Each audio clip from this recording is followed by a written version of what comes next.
Hi, I'm Dr. Jeff Langmaid with your Research Minute. Chiropractic maintenance care.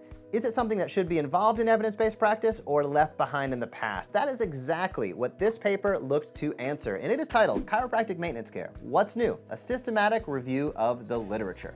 Our understanding of spinal pain has grown by leaps and bounds over the past few decades. We now know that it is a reoccurring disorder, and that while episodes may come and go, people with back pain tend to have future episodes of back pain.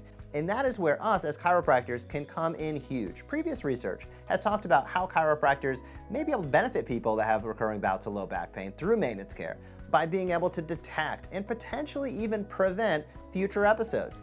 These researchers found, quote, presently maintenance care can be considered an evidence-based method to perform secondary or tertiary prevention in patients with previous episodes of low back pain who report a good outcome from their initial treatment. So if you've had a patient who's come in to see you and got great results with your care, it is a wise thought to shift your strategy from episodic care to the management of a reoccurring disorder throughout time. It'll benefit your patients, it'll help keep them active, and it certainly is what we know is evidence-based. I'll see you next week for another Research Minute. Hey, what's going on? If you loved that video, be sure to subscribe to this channel. The Evidence Based Chiropractor puts out videos all the time at the intersection of marketing and research, showing you how to grow your practice while also growing your knowledge base. So if you liked it, be sure to comment down below or hit subscribe, and I'll see you in the next video.